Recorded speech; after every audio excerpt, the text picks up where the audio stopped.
eng katta musibat bilasizmi nima? Hajlarga borib, u yerdan Zamzam suvini olib kelish. Yani faqatgina Zamzam suvini. Faqatgina u yerdan bir joynamoz, faqatgina u yerdan bir Xitoyda ishlab chiqarilgan tasbihni olib kelinishidir. Hajga bo'lgan safarlardan. Bundan olib kelingan yagona narsa sizni ismingizga qo'shilgan hoji qo'shimchasining bo'lishidir. Faqat shunigina olib keldingiz u yerdan. Faqat shuni olish uchun bordingizmi? Faqat bir joynamoz, bir Zamzam suv Xitoydagi bir tasbih uchunmi? Ismingizga hoji qo'shilishi uchunmi bordingiz? Nega? Kimga kerak? Roza tutib, rozadan topganimiz eng katta lazzat issiq somsalaru, norinlaru, nisholdalaru ularning bo'lishidir eng katta musibat. Bo'lmasmi? İftorliklarimiz emasmi bizning musibatimiz? Rozadan topganimiz eng katta zavq. İftorlikni intiqlik bilan kutilishi faqatgina u ekanligi emasmi? Albatta dindorlikning ko'rinishi muhim. Biz dinimizning ham surati bilan, ham sirati bilan faxrlanamiz. Lekin sirati unutilib, suratlarga urg'u berishlik dinni yuzidagi husnbuzarga o'xshaydi. Suratga mahliyo bo'lish va siratni unutish bu bir fojiadir. Haliki bir dindor uchun juda katta fojiadir.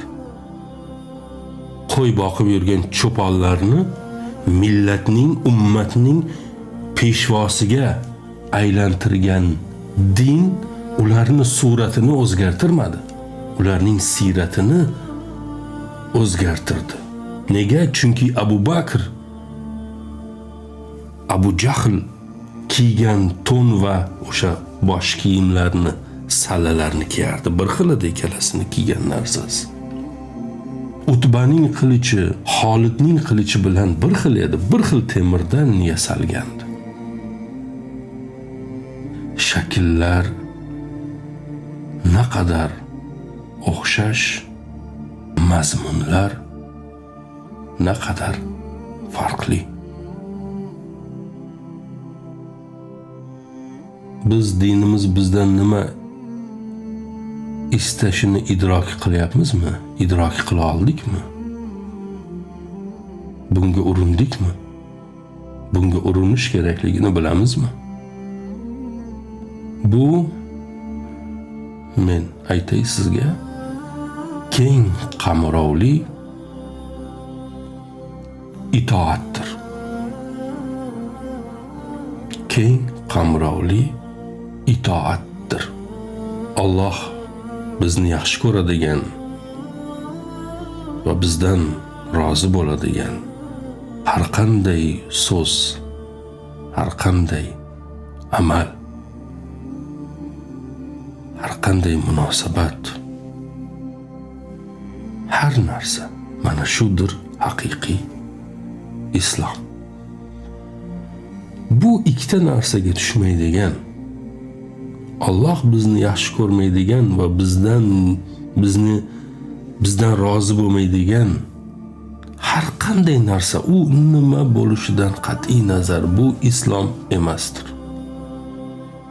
Biz doktor Ali Salobiy keltirgan bir hikoya bilan yo'lga chiqdik va bu mavzudagi mulohazalarimiz bilan o'rtoqlashdik. Chunki bugun kuzatyapmizki, bular haqida gapirish kerak. Gohida biz bilmaganimiz uchun, chuqurroq o'ylab ko'rmaganimiz uchun ham xatolar qilamiz.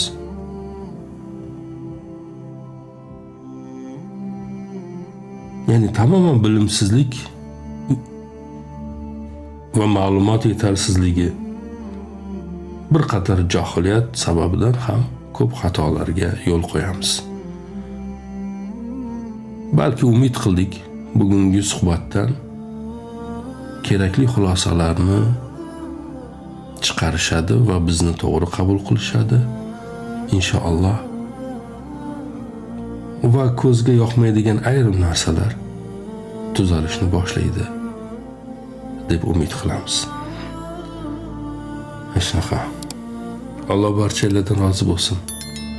Aziz boshingiz omon, yo'llaringiz ravon, yaratganning doimo panohida bo'ling. Assalomu alaykum va rahmatullohi va barakatuh.